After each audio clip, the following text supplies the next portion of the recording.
Welcome here this evening for this talk on the axis of resistance. This is being presented by the Racine Coalition for Peace and Justice, which you will hear more about at the end of the talk. And they'll tell you what you need to do and everything like that, right? Right. Yeah. So Sonali will do the asking and the demanding. So I don't have to do that. But this evening we are honored to have Elizabeth Brownson with us, who's a professor at Parkside. Beth, I see here it's in the quotation marks there. Beth is fine. Okay. I won't make you guys call me Professor Brownson. Yeah. Is it fine? Questions can be addressed to Elizabeth or Beth. Beth, I will respond to more frequently.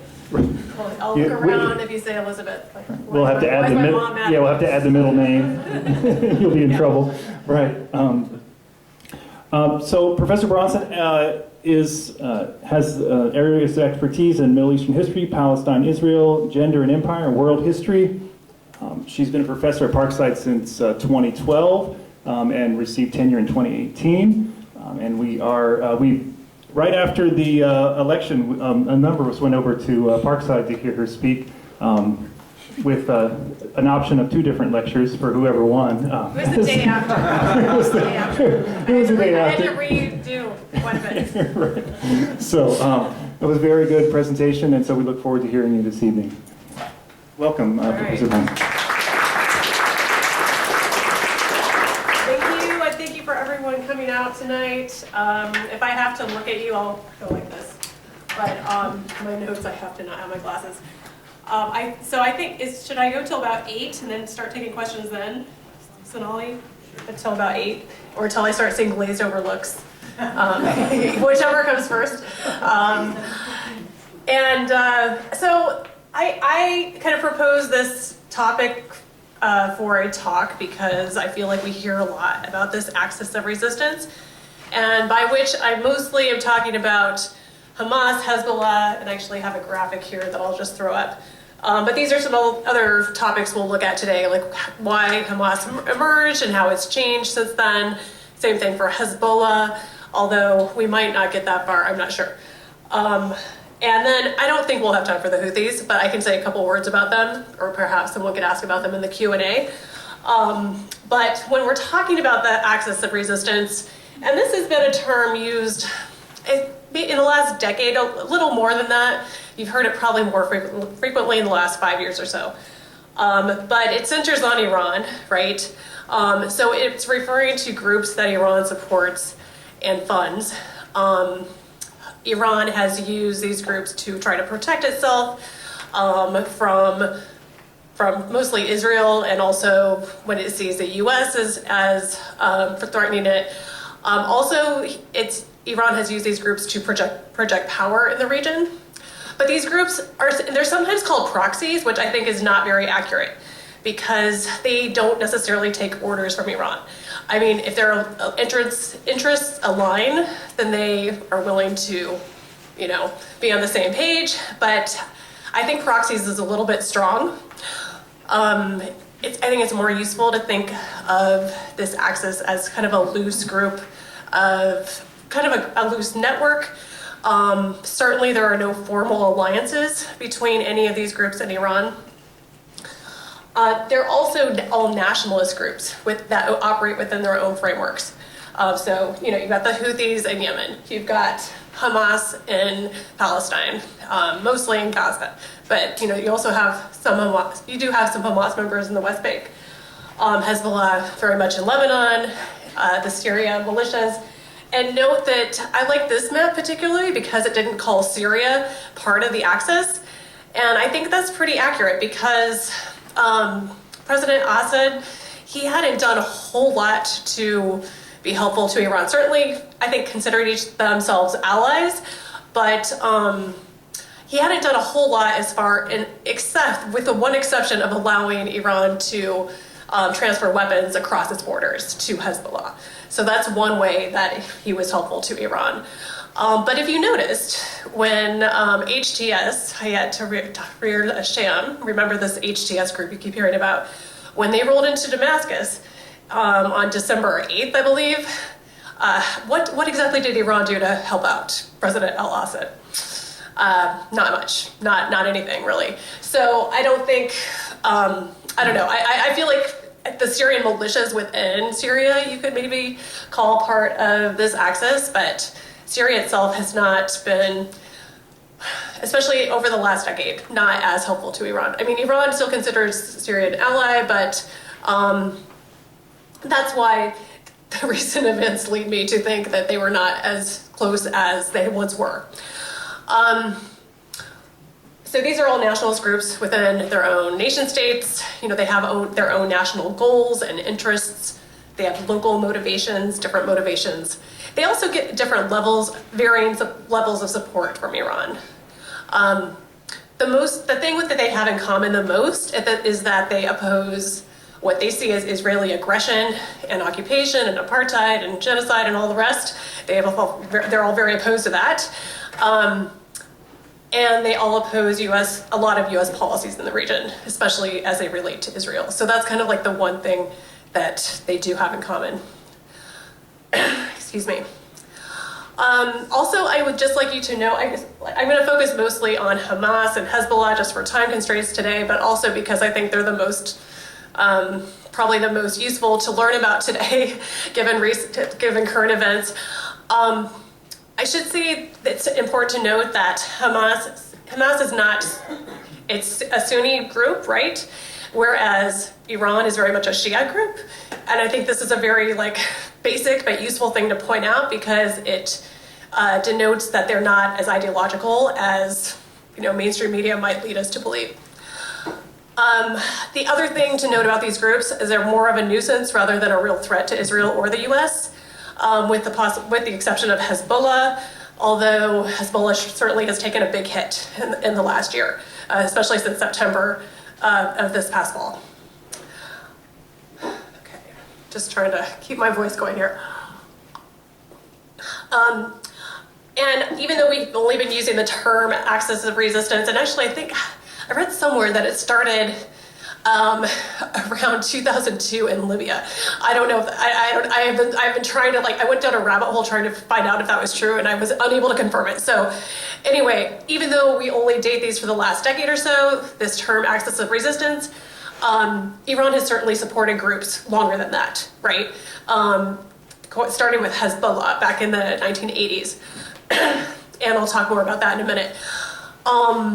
Hezbollah is certainly the most powerful of these groups, the most important group, and Iran's main aim in arming Hezbollah was to deter Israel from attacking Iran. The other thing to note about Hamas and Hezbollah is that these groups are bigger than just militias, right? They're much more than just militias. They both have social services arms, charitable arms that do a great deal for their communities. In fact, that's one of the main reasons they became popular in Gaza and Lebanon. The other thing to note is that they have also become political parties. They've become part of the political system, both in Palestine and in Lebanon. So they're more than a militia. So when we talk about these groups, a lot of times they're just kind of boiled down to the militia aspect, but they're actually much larger than that. Okay. So that and the social services that they provide. So I'm talking about education, healthcare, soup kitchens, all sorts of things like that. So that's a major reason why they became popular. And the other reason is their resistance to Israel. Okay, and if anyone is unclear about why they're resisting Israel, we can certainly take that up in the Q&A, and I can talk for 5 more hours. Okay, this is just to remind you where the Gaza Strip is, and the West Bank, and both occupied by Israel since '67, as well as East Jerusalem, and the Golan Heights as well. just so we are all on the same page.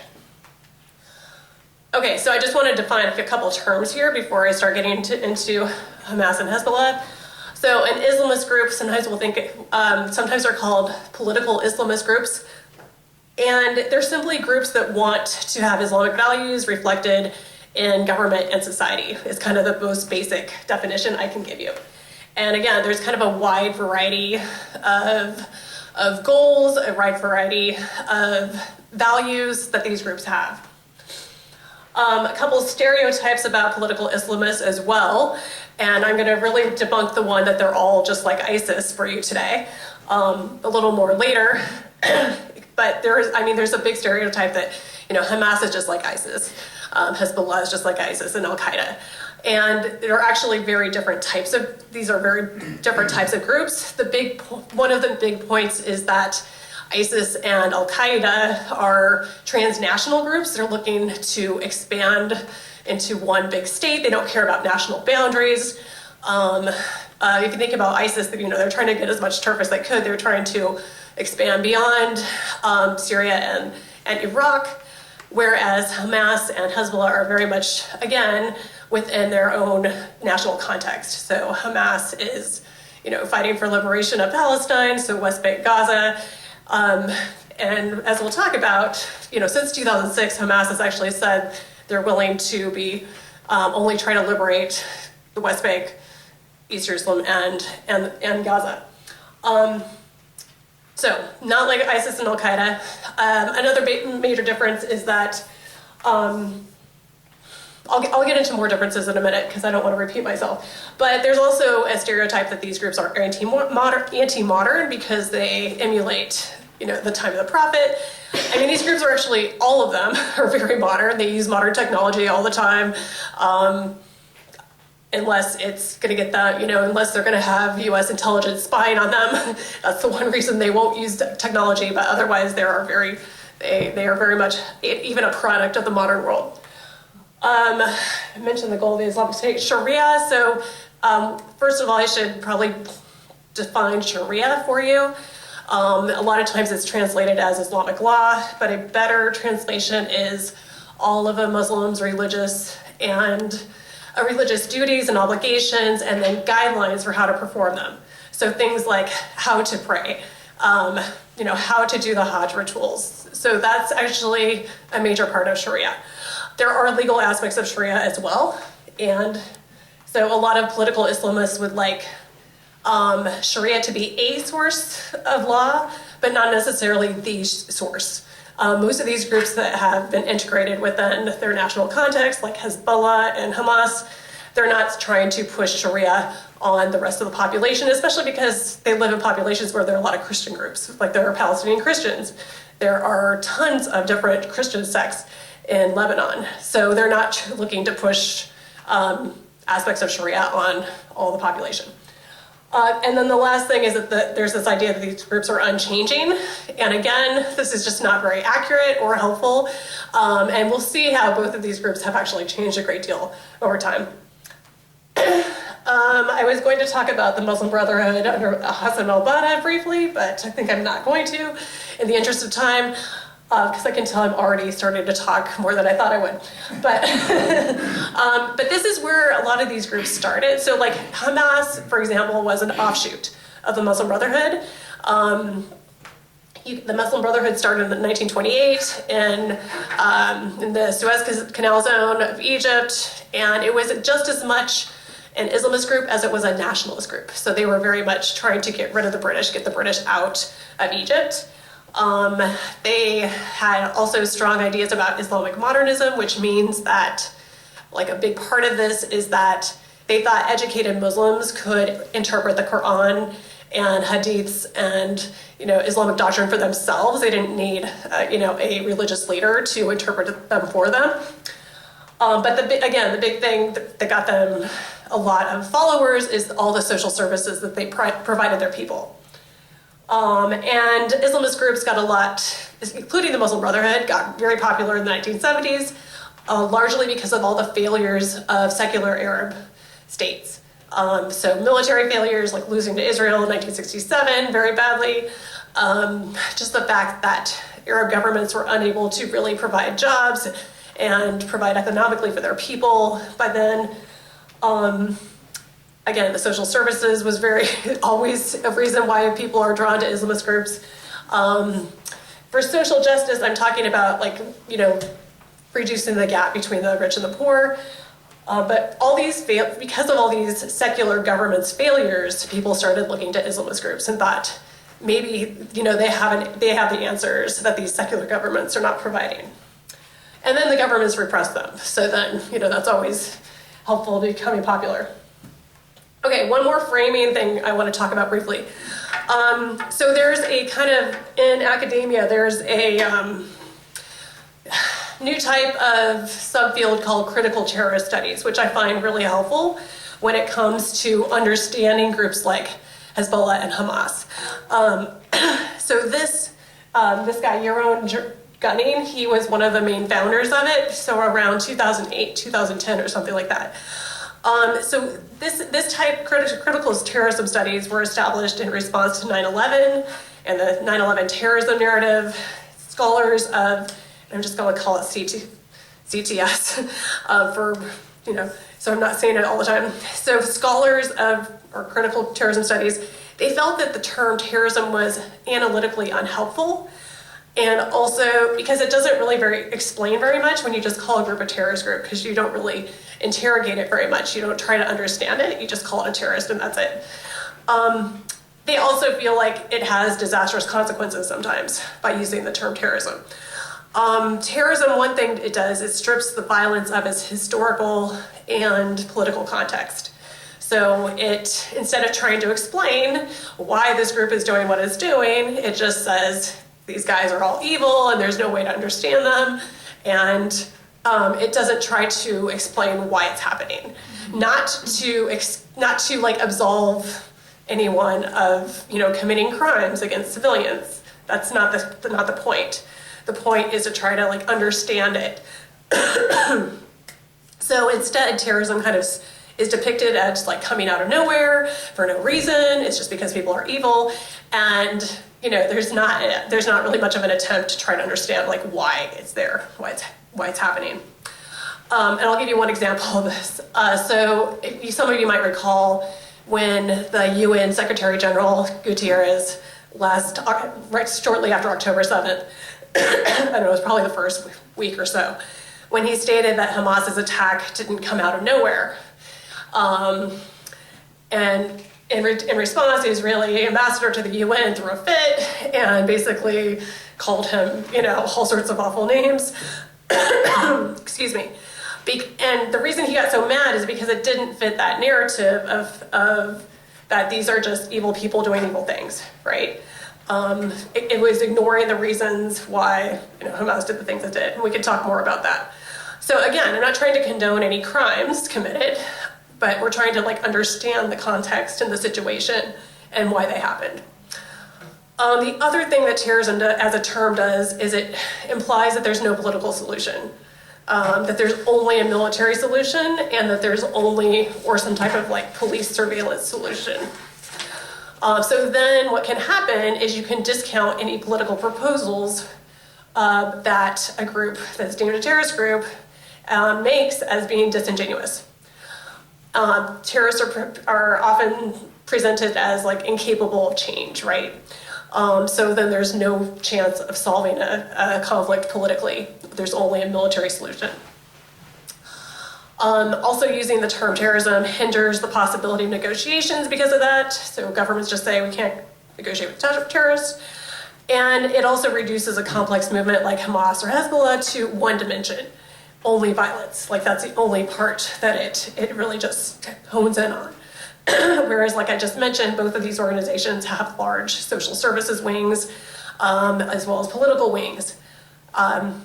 This also, using this term, also ignores the fact that Palestinians do indeed have the right to resist with arms. They have the right to armed resistance. No one is supposed to target civilians, of course, but they absolutely have the right to armed resistance. This is well established in international law.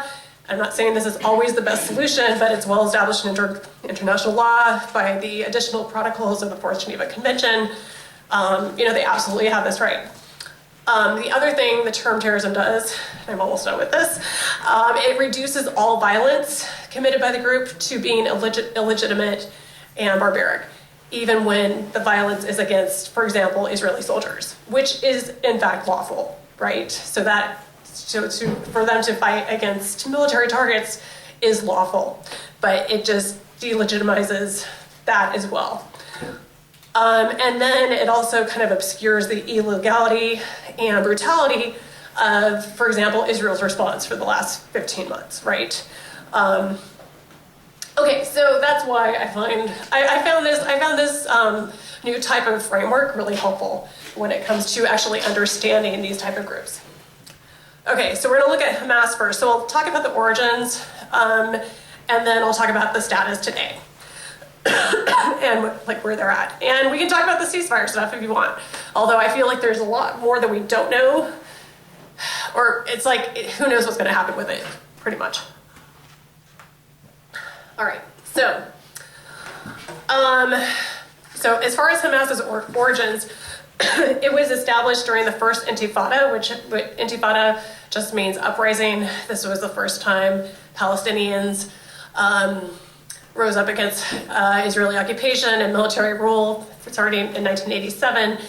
The first Intifada was largely nonviolent resistance, lots of protests. The organizers actually banned guns and knives from the protests. They tried to keep them as nonviolent as possible. This is when I feel like the plight of the Palestinians really got on the world stage, because all over the world people were seeing, picture images of kids with rocks, kids with stones, throwing them at tanks, right? So this became kind of the new image of the plight of the Palestinians. Hamas emerged in this context early on in the Intifada. I should say one thing about Hamas is they've actually, in addition to using armed resistance and also using attacks on civilians, they have also participated in protests, like in peaceful protests. So they've actually had kind of a multi-pronged approach to resistance.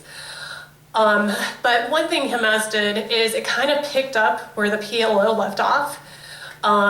If you know anything about the Palestinian Liberation Organization from the 70s up through the 80s, they started turning away.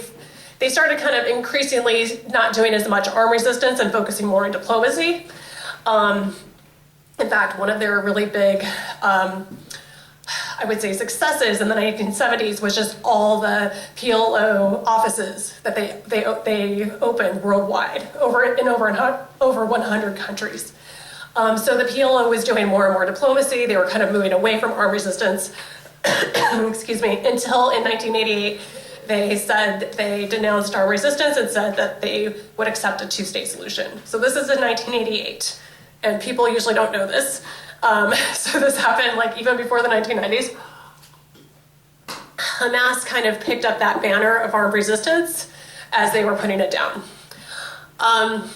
Initially, and I should also say Israel, a lot of you probably already know this, but Israel actually gave quite a lot of funding to Hamas early on to counter the PLO in Gaza. Kind of similar to the way the US supported the Mujahideen in Afghanistan when they were fighting the Russians. But anyway, initially Hamas did have a goal of liberating all of historic Palestine, so meaning modern day Israel, West Bank, Gaza, East Jerusalem, all of it. But this actually changed quite a bit over time. By 2006, they said they would accept a state within the pre-67 borders. So the borders before Israel started its occupation of the West Bank, Gaza, and East Jerusalem. Hamas was very much opposed to Oslo. In the 1990s, the Oslo Accords that were negotiations between the Israelis and Palestinians. And I think at the time, just say a couple things about Oslo. There's like a lot we could talk about. At the time, they were seen as kind of being, irrational and, why are you supporting the PLO with this? However, it turns out that they were pretty right to be skeptical of Oslo, because Oslo actually gave the Palestinians more intensified occupation. It gave them that, settlements doubled over the 1990s. I mean, in the early 90s, there were only about 100,000 settlers, maybe 125,000 settlers, early 1990s. That doubled by the end of the 1990s, and then today we've got 750,000 settlers who are, of course, living on Palestinian territory in violation of international law. In fact, settlements are a war crime per the Fourth Geneva Convention, Article 49. So, anyway, and I'll talk a little bit more about Oslo in a minute. But, Hamas doesn't just oppose Oslo, they also set off, suicide bombs in their opposition to it. A lot of times it was in response to Israeli aggression. So the suicide bombings really took off after the Hebron massacre of 1994.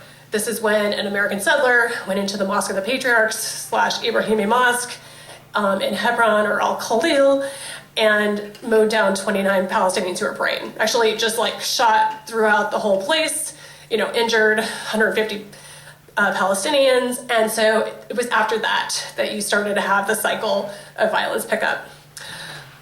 Okay, anyway, we get to the end of the second intifada in 2006. So there's the second intifada starting in 2000, goes on until 2006. This one is a lot more deadly for both Palestinians and Israelis. And I'm happy to talk about the reasons for that later if you want. But at the end of this, Hamas decided to run for national elections. So this is a big shift, right? This is going from being mostly a militia group and charitable group to now also joining the political process and becoming a political party. And they end up winning elections in 2006. Not necessarily, not for their tactics, for their militia, but for economic reasons.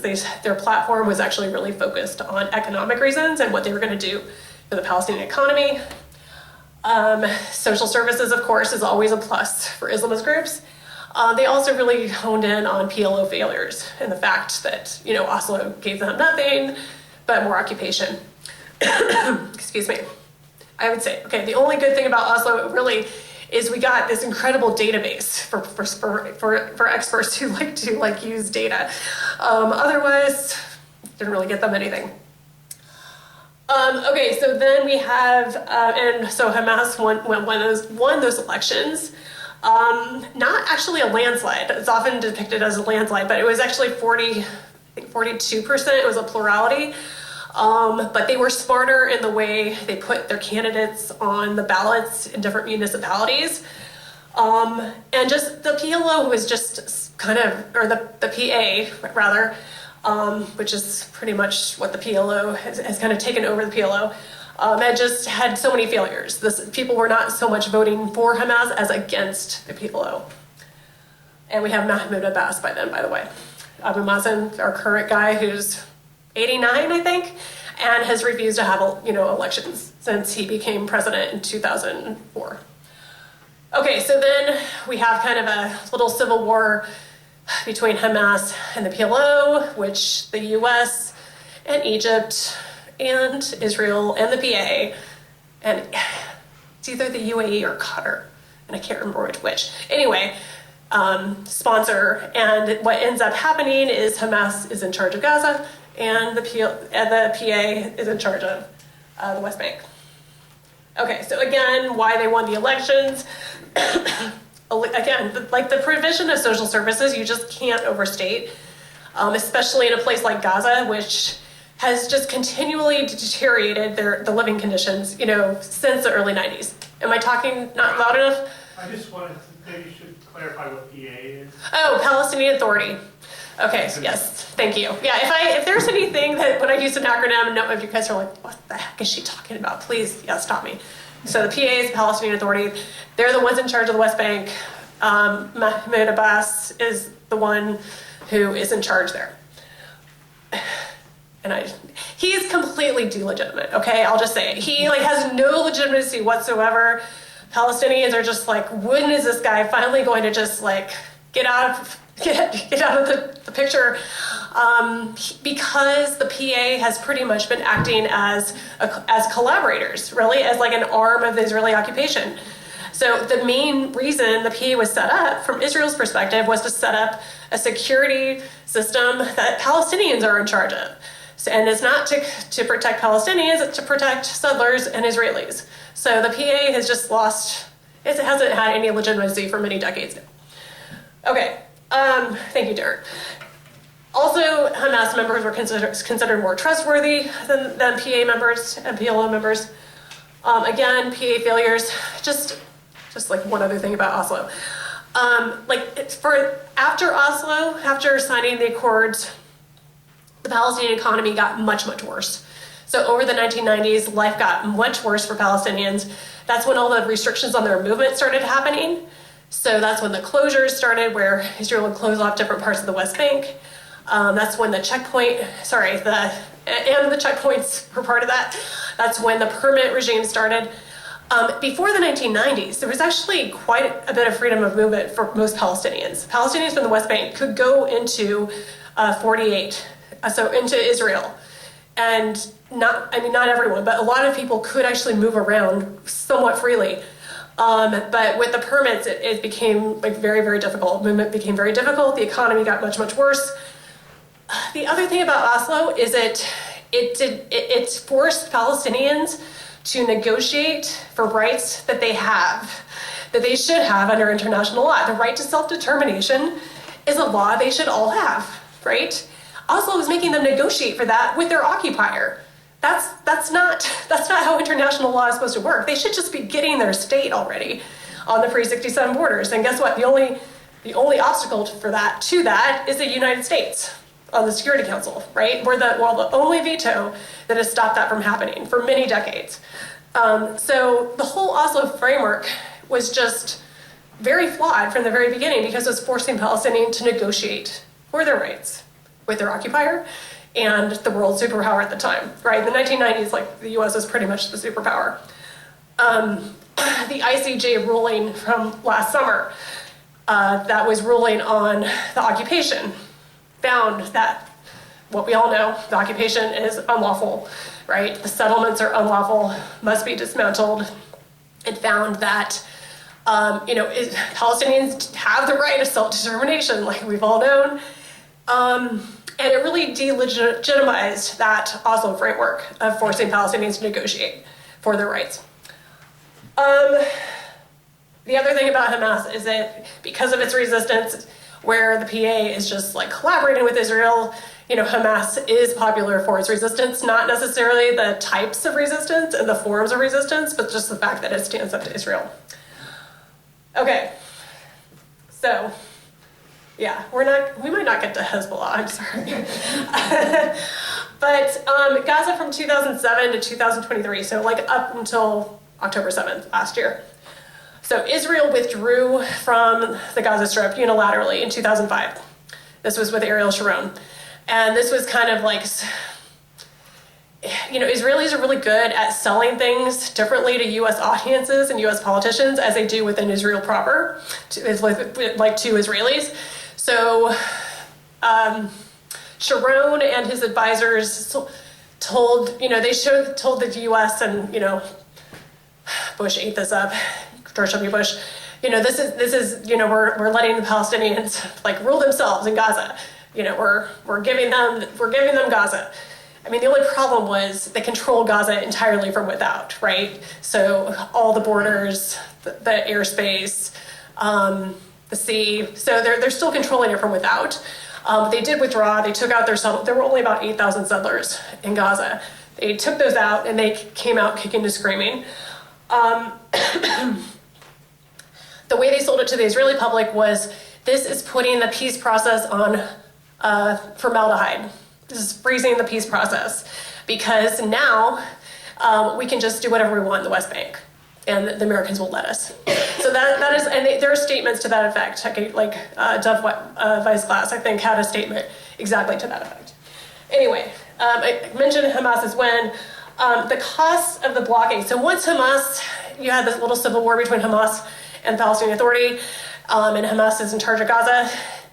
Because they won, Israel, that's when the blockade started very intensely. And you actually had Gaza being more and more closed off, but Israel was closing it off more and more since the 1990s. But now we had a very strict blockade where no exports were allowed at all. Israel is controlling who can go in and who can go out. Very few are able to go in and out. This had a crippling impact on the economy. And I have this stat of the GDP going down 37% from 2006 to 2022. This is from a UN report. Even before that, it had already gone down like a good almost 30% from the early 1990s. So this was just like continuing this trend. Unemployment was at 55%. Does anyone remember what it was like during the Great Depression in this country? It was like 25%. We thought that was terrible. This is more than twice that. For young people, it was something like 70%. So, Israel really just strangled the economy in Gaza up until 2023. And now, of course, then since the last 15 months, it's obviously been way, way worse. Poverty line, 77% below, 80% reliant on humanitarian aid. So 80% of the population needed humanitarian aid to survive. The water was already just undrinkable, like unsafe to drink, 95% of the water. And then the big stat that I think we should always remember is 50% of the population are children in Gaza, under 18. So, all right, so Hamas since the 2006 elections. So this is up until October 7th of last year. All right, so one thing that Hamas, and this happens with other Islamist groups as well, is once they become part of the political system and they gain power, they have to focus on governing because that's their job, right? So Hamas does this. They actually, like I mentioned before, they went from wanting to liberate all of historic Palestine to focusing on the West Bank, Gaza, and East Jerusalem. So this was in 2006. This is a big deal, and I think the Western media probably covered none of it, right? Like no one ever knows this. Instead, what the Western media likes, or the corporate media or the mainstream media, however we want to call it, they like to focus on this charter from 1987, right? Everyone's probably heard of this. What about, if you say anything about Hamas, like what about that charter? So yes, the charter from 1988 was problematic, absolutely. So the old charter, so the 1988 one, did advocate, again, liberating all of Israel-Palestine, called for an Islamic State. There's a great deal of religious rhetoric in there, a lot of anti-feminist, basically saying women's, places in the home and raising kids. Advocates armed struggle, also full of anti-Semitic crap. However, Hamas leaders started distancing themselves from this once they started governing, really once the elections started in 2006. Other Hamas leaders would start saying things like, well, it was never officially approved, it wasn't ever officially debated, really kind of trying to distance themselves from this document. And then it was finally actually just replaced in 2017, which again, really wasn't covered. So the new charter from 2017, again, accepts a Palestinian state within the 67 borders, with East Jerusalem as its capital, also with the right of return permitted, so the right of Palestinian refugees who were expelled from their homes by the IDF in 1948, for them to be allowed to go to return. It also, this 2017 charter repeatedly emphasized that Islam and Hamas embrace tolerance, so I'm quoting from it, tolerance, moderation, and opposition to all forms of oppression, including based on religion, ethnicity, gender, or citizenship. Not what you would really expect from an Islamist group, but there it is. There's actually no anti-Jewish rhetoric in there, and it clearly distinguishes between Zionism and Judaism. So it opposes the Zionist project, but doesn't oppose Jewish people for being Jewish. There's other stuff in there that also sounds very much like they're governing. They're joining the modern world. And so some of you might be thinking, okay, just a couple things before I get to March of Return. Hamas has abided by ceasefires in the past. There have been a lot of prisoner exchanges with Israel in the past. They have to negotiate to make those things happen, of course. Usually the Egyptians are part of it. Now it seems the Qataris are always a part of it. Anytime you heard about rockets going from Gaza into Israel from the 2007 up to 2023 period, they were usually other groups. Now there were certain times where Hamas definitely had its own rockets going to Israel on like 6 different, we call them wars, but they're more like Israeli assaults on Gaza. But other than those times where Hamas did send rockets, most of the time the rockets were from other groups because, when Israel sends rockets into Gaza and bombs Gaza, it's catastrophic, more so in the last 15 months for sure. Okay, so what happened? If Hamas had, some of you might be thinking, so if Hamas had, moderated its views in 2017, what the heck happened on October 7th? One thing that did happen in 2018 for about a year and a half, 2018 was part of 2019, was the March of Return. So this was a overwhelmingly nonviolent movement of Palestinians in Gaza marching to the fence and just kind of nonviolently demanding their right of return to go back to their homes, right? So this went on every Friday. It wasn't actually led by Hamas. It was started by other civil society groups, and then Hamas kind of helped it, or I guess if you're being cynical, co-opted it, but joined in and helped bus people there and that kind of thing.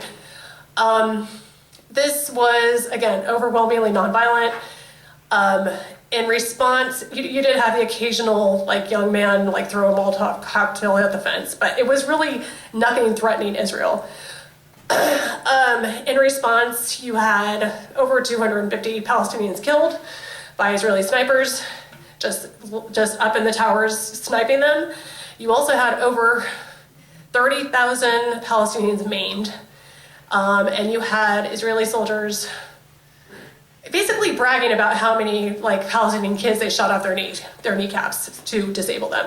So it was actually, the number was something like 35,000 Palestinians injured from participating in these peaceful protests. And so I think it seems like this was a turning point for Hamas as far as what they wanted to do with armed resistance. There was a really good documentary on October 7th by Al Jazeera, Richard Sanders. It's just called October 7th. And he interviews all sorts of people, so Israelis, Palestinians, Hamas people in the Israeli government. And one of the Hamas spokesperson said that after the March of Return, they said there's no use doing nonviolent resistance because we just get shot. And I'm not excusing October 7th, I'm not excusing that at all, but it's not the only time. Oslo negotiations, again, those were nonviolent, right? Palestinians got more occupation. If you think about all the Friday protests at the wall, when the wall was being constructed, you had all these different villages, protesting, and they get shot at. BDS, so Boycott, Divest, Sanction movement, which is completely nonviolent. This is economic pressure on Israel. It gets denounced as diplomatic terrorism. So I think some Palestinians just felt like the nonviolent ways of resistance were getting cut off. This just kind of shows you some of the times in which there were assaults on Gaza. You can see the big green ones are where lots and lots of Palestinians got killed. So this is up through 2021. Just to give you an idea that, the assault on Gaza since 2023 was not the first time, but it's certainly the most horrific. And how am I doing on time? This is kind of the latest stats on Gaza. Okay, I was going to talk about ISIS versus Hamas. Let's see, the only things I didn't mention before were the fact that, ISIS has no social services, no charity arm. That's a big part of Hamas. ISIS has very anti-women rhetoric and treatment of women. Hamas actually encourages women to go get their university degrees. has aligned with Shia in the past and other, and actually secular groups, like if their political views align, whereas ISIS attacks anyone who's not Sunni. ISIS attacks are global, and Hamas's attacks are within Israel-Palestine. Okay, I do want to get to this because I think this is super important. So one of my favorite analysts on Palestine is Mohammed Shahada. He's from Gaza. He has been, if you've watched anything from like Sateo or Democracy Now! Or Drop Site News, any of the things on the ceasefire this week, you've seen this guy. He's like this, he's this young man, I don't know, maybe 30. That seems to me like a very young man.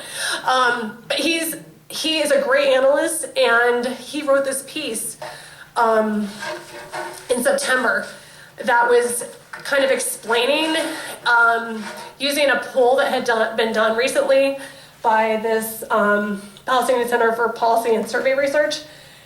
This organization, they do all sorts of polling, and they're like the best known one worldwide. They are super, like everyone uses them for their research. They're like gold standard polling. Anyway, he did this piece a little after October 7th of this year, and it was called How Palestinians Look Back on October 7th a Year Later. And he makes a point that there's actually 2 October 7ths. The first one is the one that, Israelis and like Israeli politicians, US politicians and media really focus on, and that's the atrocities that Hamas and others committed on October 7th, right? So that's the big focus. Documented atrocities as well as atrocities that turned out not to have happened, that have been debunked. And then the Palestinian view, the focus is really on the first wave of attacks because those are actually on military targets.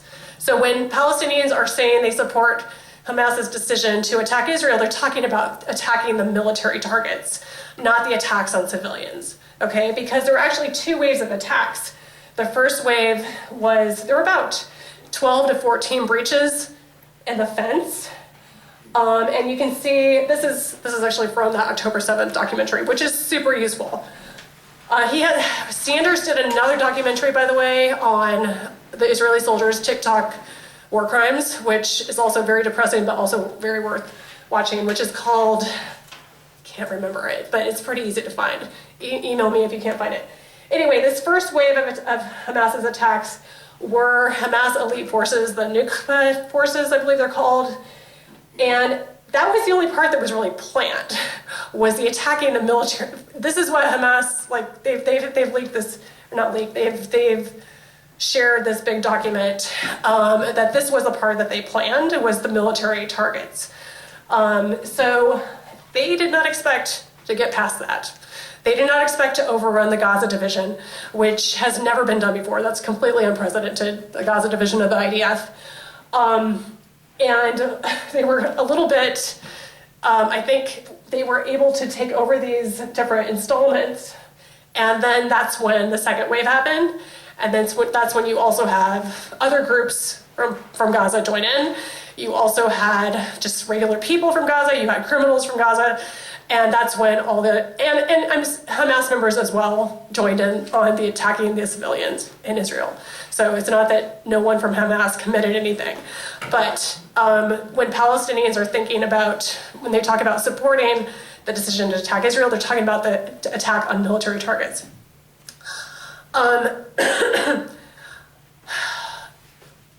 Whether Hamas's attack on military targets was the best way to resist has become a big debate, though, because of Israel's genocidal response. And if you guys want me to explain why it's a genocide, I'm happy to in the Q&A. Those who think that it was the best way to resist don't necessarily support Hamas, but they point out that, again, every nonviolent strategy and negotiations had just led to more intense occupation, apartheid, etc. Polling also shows that Palestinian support for armed resistance is linked to the failures of Oslo and other negotiations. So the attacks on the civilians, again, they came in the second wave after the fence was breached in over 12 places. Again, this was really not part of the plan. I'm not saying that absolves any of the attacks on civilians. I'm not saying that at all. I very much condemn any attacks on civilians, no matter who is doing the attacks on civilians. But when you had, even Hamas has been quoted as saying that things went out of control with that second wave of attacks. The other thing about Palestinians, so there's a stat that 54% of them support Hamas's decision to attack Israel, again, attacking the military targets. But the other factor in this is that a lot of Palestinians question the extent of the atrocities that happened on October 7th, because 90% of Palestinians in the West Bank and Gaza, again, this was in that poll, believe that Hamas did not actually commit the alleged or documented atrocities on that day. They either think that other people did them, like people in other groups or criminals or whatever, or they question the authenticity of the atrocities, because so many of the stories we heard early on turned out not to be true, like the beheaded babies, right? That turned out to be absolutely not true. There were no children beheaded at all. But you still hear U.S. politicians talking about this. So stories like that turned out to be completely untrue. This leads Palestinians to think, well, how much of the Israeli narrative is actually true? Plus, you have the Israeli press reporting numerous incidents of friendly fire. So Haaretz did a really good job covering all of this. Plus, the IDF ended up using the Hannibal Doctrine. This was also in Haaretz. So the Hannibal Doctrine is this this order that was given that it's better to kill everyone than to allow Hamas to take hostages back to Gaza. And so we know that was used on October 7th at 3 army installations. Like Haaretz had a whole piece on this last July, I believe. There was also an explicit order not to allow any vehicles back into Gaza. And so Israeli attack helicopters ended up just taking out all sorts of vehicles going back to Gaza, having no idea who was in them. So we really actually have no idea, the numbers of friendly fire or Hannibal Doctrine, those killed by the Hannibal Doctrine. The last factor that affects Palestinians is that Israel's military censorship on what's allowed to be so Israel has a military censor, and anything published in Israel when it comes to security, which is pretty broad, has to go past the military censor. And because of that, by the way, the US does not know Western countries have this. Because of that's another factor for a lot of Palestinians. Okay, and it's almost 8 o'clock and I haven't talked about the status today. But briefly, just briefly, so Shahada has another great piece on like the status right now of the Qassam Brigade. So the armed wing of Hamas or the Qassam Brigades. So the status of them right now is they're still fighting. Anyone who watches the Electronic Intifada weekly updates will know that they are somehow still fighting. They have no artillery, no air defense, certainly no aircraft or attack helicopters, no armor, no tanks, but they are still fighting. We know that the IDF did damage a great deal of Hamas's tunnel network, but Hamas was somehow able to restore or even preserve, and Shahada says the overwhelming majority of tunnel systems, and even expanded some tunnels. So apparently the tunnels are still there. As far as ammunition and rockets, Bibi in September, Netanyahu, in September said the IDF had destroyed about 90%, but the Qassam brigades have been able to take unexploded Israeli ordnance and recycle it and make it, seriously, like, because 10 to 15% doesn't explode. And when you drop, I don't even know how many tons of pounds, how many tons of ordnance on Gaza, there's a lot left over. So they've taken them and actually recycled them into explosives and rockets. Bibi also claimed in September, Netanyahu, that the IDF had killed or captured half of Hamas forces. However, I think he's including any civilian members of the government in Gaza when he says this. I don't think he's just talking about fighters.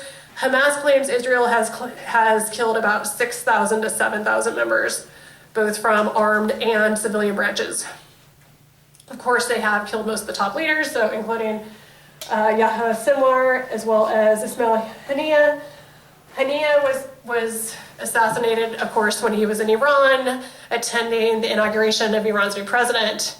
So that, I mean, trying to drag Iran into war, something PP has definitely been trying to do this past year. Okay, so Hamas claims they've retained most of their fighters, about 25,000. So Shahada's estimate is like 25,000 fighters are probably still alive. Because they've been able to hide in tunnels and damaged buildings, or when civilians flee, they're able to kind of blend in and flee with the civilians.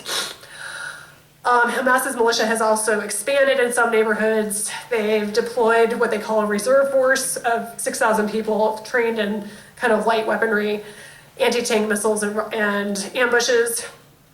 Hamas also says they're recruiting a new generation to its ranks, which I'm sure is very easy for them with all these orphans in Gaza. Hamas's, the Qassam brigades have withstood IDF incursions throughout the Strip. I mean, basically as soon as the IDF leaves an area, Hamas resurfaces, like the Qassam brigades resurface, and they're able to regroup in that area. They've been using guerrilla warfare, of course. Their fighters have organized into local cells. They launch ambushes and booby traps against the IDF.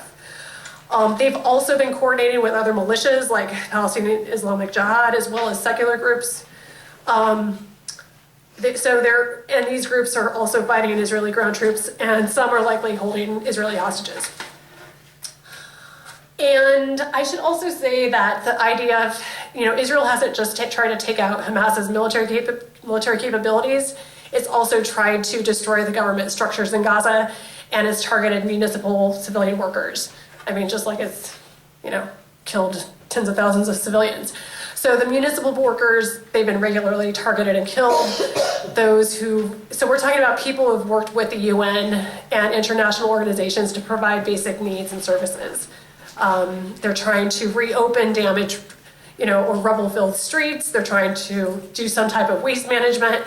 Most of the Strip hasn't had any garbage picked up for 15 months. Diseases, like far more Palestinians you hear the number now with the Lancet saying that the number is probably closer to, 65, 70,000 Palestinians killed. That is only people directly killed by bombs and snipers. That does not include all the diseases or the starvation. So the numbers are going to be way worse. I mean, some estimates are, there was another estimate from a letter to the editor to the Lancet in this past summer that said the number was probably 186,000. And that was last summer. So we're talking, it's just like, so we're not talking about the diseases and we're not talking about the starvation in those numbers, which I think is not clear when we get these numbers. The other thing about the targeting of municipal civilians by Israel is that, we keep hearing about the Gaza-run health ministry, right? Or the Hamas-run health ministry, or the Hamas government. Israel has actually vetted and cleared most civil servants who work in that government. There was a ceasefire deal in 2018 that Hamas and Israel agreed to, that allowed Israel to vet most of the workers. So they've actually been cleared by Israel. So they're not part of the fighters, but they're still getting targeted and killed. And I should also say that, civil servants in Gaza, some of them are Hamas members, but again, not fighters. Some of them are a part of other factions. Some of them are politically independent. Police are also a mix of Hamas members, former members of PA security, and just unaffiliated Palestinians. Israel's also regularly sniped or bombed police protecting aid trucks, obscuring the distribution of aid. And of course, the blocking of aid is one of the main reasons that Amnesty International and others have called this a genocide, right? Israel's blocking of the aid going into Gaza. The head of INARA, which is another aid organization operating on the ground, said that the trucks wait an average of 74 days before getting into Gaza, 74. Oxfam and other aid groups reported that there are all sorts of items that are arbitrarily not allowed. And then if there's one of those items, and we're talking about things like oxygen cylinders, or another day it's going to be, the scissors and a pregnancy kit. So they're just like random little items. And if one item is in a truck, the whole truck gets sent back. The U.S. has known about this since April because the U.S.'s own agencies determined that Israel was blocking the aid. The State Department's refugee agency, or Refugee Bureau, had a report in April about this. The State Department, USAID also had a report about this in April. Anthony Blinken ordered to have those reports changed. The conclusions of the reports changed. There was a veteran State Department official who helped write the reports who resigned in protest, Stacey Gilbert. If you haven't seen any of her interviews, it's well worth watching. So the U.S. has known that Israel's been blocking aid since at least April. ProPublica exposed this, by the way, in September. But Blinken made them change it because if the U.S. admits that Israel is blocking the aid, then we can't send weapons anymore, right? Because that's against U.S. law. So I think that's the happy note I have to end on, so you guys can ask them questions. So I did not get very far. I got through most of the Hamas stuff, at least. So I'm happy to take questions on. I guess it's a two-part question. Your statistics about the economy in Palestine are just horrific. Yeah. So it raises two questions. What would it take to improve the economy? And second, how is Hamas still able to support the social services if the economy is so bad? Where is the funding coming from? I don't know to what extent they've been able to do that since October 7th of last year, right? But before October 7th, so the tunnel network that used to exist between Egypt and Gaza was kind of a huge source for the economy. Like that was able to keep the economy afloat up until General Sisi's coup in Egypt in 2013.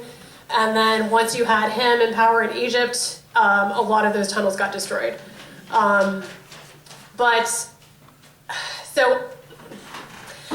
Israel, so before October 7th, Israel was allowing between 500 and 600 aid trucks into Gaza. That's kind of what's needed to keep people living in Gaza.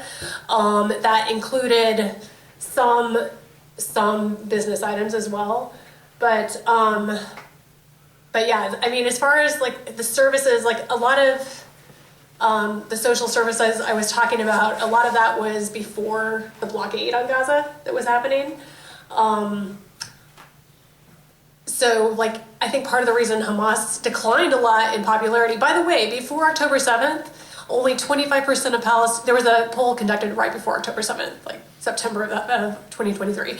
Only 25% of Palestinians said they would vote for Hamas in elections. So Hamas had actually lost a lot of popularity by October 7th. And possibly because they weren't able to provide social services anymore with the blockade. Because what I was talking about with their social services was mostly predated the blockade. If you have a question, can you raise your hand so the mic can go around? Beth, you deferred to talk about recent developments and what you think what's going on today. Ceasefire? So not too much detail. Yeah. But just what are your thoughts and how this is going to play out? I'm so hopeful. And you see these videos of people in Gaza just, cheering and full of hope, and you just hope to God that it actually happens, right? That the killing finally stops. I think there's there's this ceasefire deal has 3 stages to it. There's supposed to be 3 42-day stages, right? I think the first stage will probably happen. And in this first stage, it's supposed to be a cessation of hostilities. I don't know if Israel's going to stop bombing, but they have it in Lebanon, so maybe that will continue. But the aid trucks are supposed to get in. There's supposed to be 500 to 600 aid trucks a day again, in this first phase. So that is certainly positive. I think there's a lot of just fear that once Israel gets its hostages out, then they'll just resume the war. And I'm sure that's what's keeping Smotrich and Ben-Gvir in the cabinet, because they've both spoken out against this ceasefire. And although I think Netanyahu's cabinet or his coalition has shifted a little bit, but I think if both of them leave, and with their parties, that his coalition will fall. So yeah, I think this first phase of it has a chance to go through. And what's supposed to happen is the first phase is supposed to continue as they're negotiating for the second phase. So if they don't reach an agreement on the second phase, the first phase is supposed to continue. But again, who's going to enforce it? That's kind of always the issue with Israel, like who's going to enforce it. But I'm trying to be hopeful, but but yeah, it's kind of like it's really hard to predict right now what's going to happen.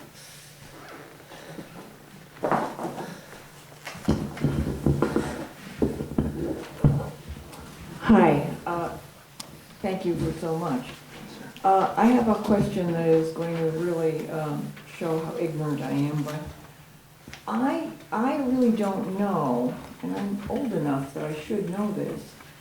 How is it that our country is so tightly connected to Israel? I mean, so blindly Right. connected to them. How is this? That actually is a fantastic question. It's not a dumb question at all. That is a really good question because, and I get this question all the time. I mean, a lot of it goes back to the Cold War, right? Because during the Cold War, Israel was seen as an important ally against the Soviet Union, right? Because, especially after 1967, when Israel defeated Egypt, Jordan, and Syria, and, Syria was one of the Soviet Union's, almost a satellite country for the Soviet Union during the Cold War. Egypt had also gotten much closer to the Soviet Union. So Israel was seen as defeating some of the Soviet Union's biggest allies in the Middle East. And really the Middle East was the only place the Soviet Union could really compete with the US during the Cold War, partly because the Middle East is in the Soviet Union's backyard, right? Remember all those stands used to be part of the Soviet Union. So the Soviet Union is right there. And so that was a big reason during the Cold War. So I think part of it's that. And then the carryover was once the Soviet Union fell, it's then we have Israel is our, counterterrorism partner, right? The whole, fighting terrorism thing became part of, although, Israel's enemies are really not the U.S.'s enemies. Hamas has never attacked the United States. Hezbollah has never attacked the United States. Iran has never attacked the United States. So, a lot of Israel's enemies are not the same enemies as the United States, but it's been framed in that way. I think a lot of culture, also just there is so much continuity when it comes to U.S. foreign policy between different presidencies.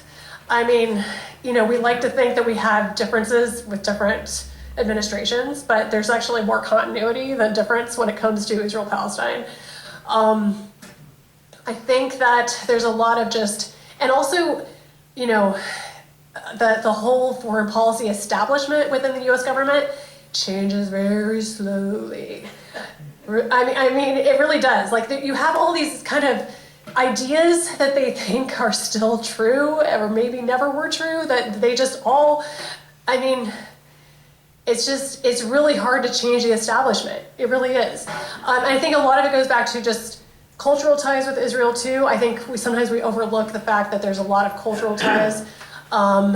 There's still a lot of sympathy from the Holocaust. I think also just, a lot of Americans had no idea who a Palestinian was probably before last couple of years.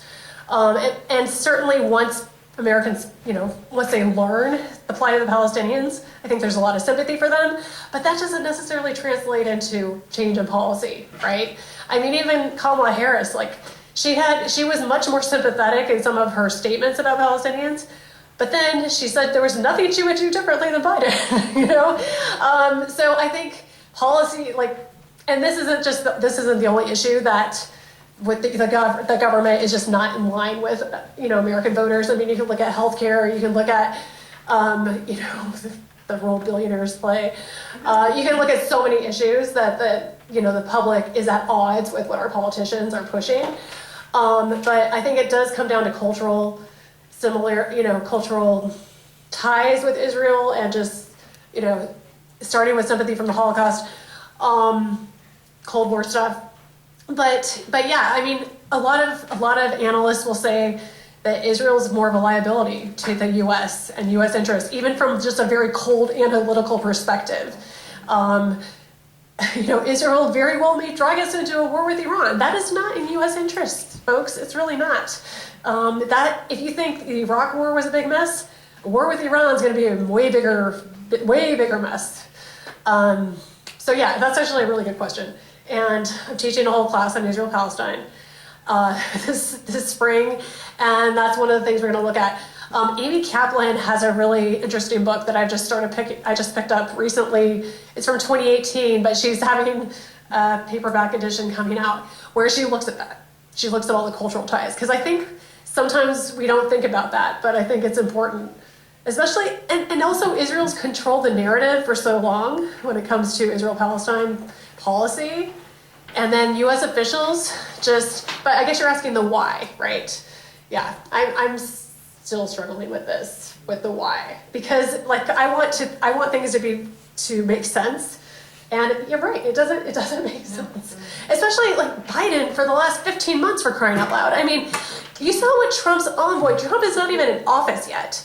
And you saw what his special envoy, who has no experience in Middle East, what's his name? What's his name? Whitecroft. Thank you.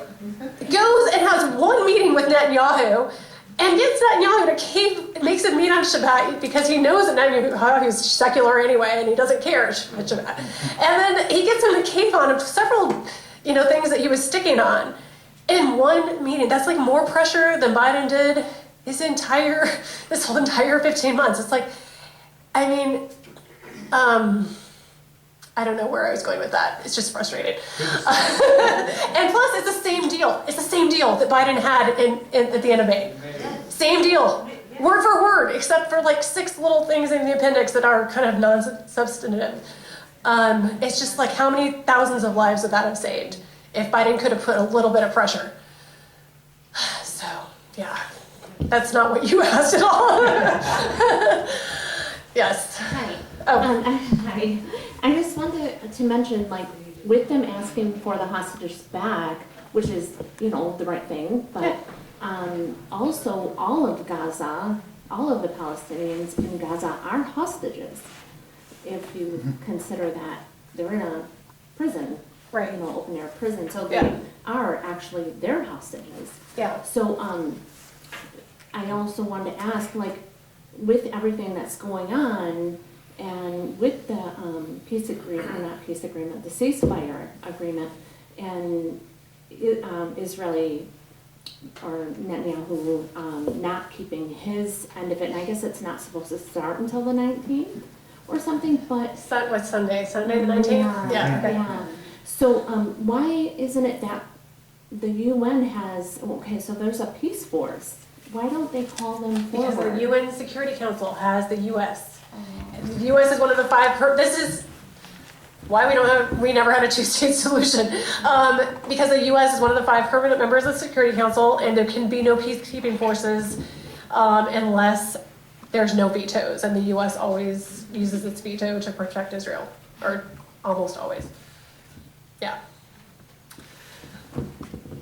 Just on that, does have UNIFIL UN forces up on the northern border. After October 7th, Israel said, well, we're going to have no water, no food, no electricity, Right. no nothing going to Gaza. And about a year or so ago, the Palestinians in Milwaukee were a bit energetic, invited friends to come to one of those after the sun went down dinners. And I was sitting with a guy at a table who was an engineer, Palestinian engineer who was sometimes there, had family also here and was in the U.S. at the time. And he said, yeah, there used to be desalinization plants that got water for the Gazans, but they were bought by the Israelis. And, Water treatment plants too. Yeah. and they used to have some solar arrays that produced electricity. Those are all bombed. Yeah. And as we know, sometimes only 50 trucks a day were getting into Gaza with food and such. And yet, on the few pictures that we can see from Gaza, people don't seem to be skin and bones, and somehow are getting water, and somehow are getting food, and somehow are charging their phones and things. How can that happen? So, I mean, there's definitely people have starved to death. We've got documented cases of many people starving to death. I think there's been, like, not all the electricity has been cut off the whole time. And I'm sure some of the solar panel, like not every solar panel has been bombed. But certainly, I know the ones that were linked to the water treatment plant were bombed. Or what might have been the desalination. It was one of the part of the water. I mean, I think more people look like they're starving in Gaza than don't. You see the occasional picture that someone doesn't look like they are, but they just might have more resources at the market. They probably had to dip into their family's nest egg to buy stuff on the market, right? And some people have more resources than others because the aid that is getting in, it's not evenly distributed, unfortunately. When Hamas was supplying or providing social services, where did the funding, from where was the funding?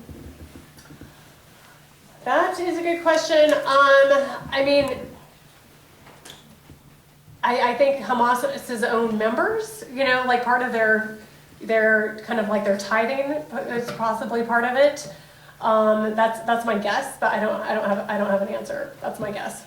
My second question is, there is quite a large Iranian diaspora in Egypt. How large is it, and why is it there? Why are they there?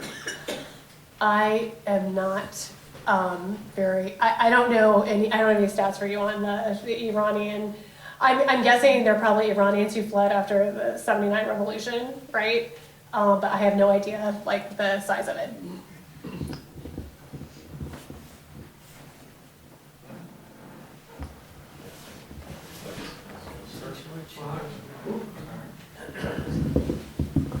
I was just going to add to the answer that you gave about the Jewish influence in the U.S.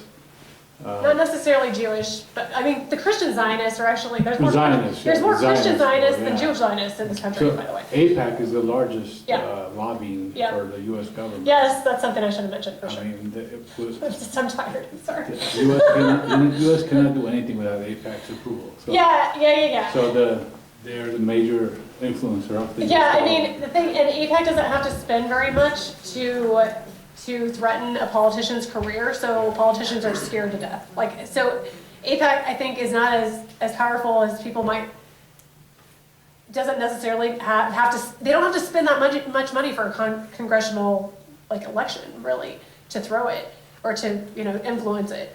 But they did spend out, they got Cori Bush out, they got Jamal Bowman out last year, spending unprecedented amounts for those elections. I think something like 10 million against Bowman, or maybe it was Bush. But yeah, absolutely. The Israel lobby within the United States is certainly a big factor too, which thank you so much for bringing that up. It's certainly another factor for sure.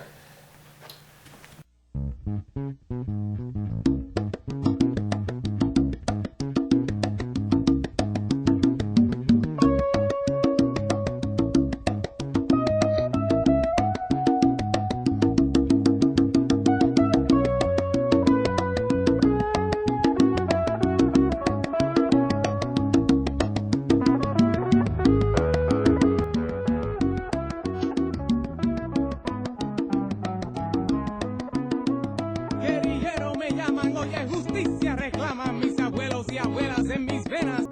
Guerrillero me llaman, oye, justicia.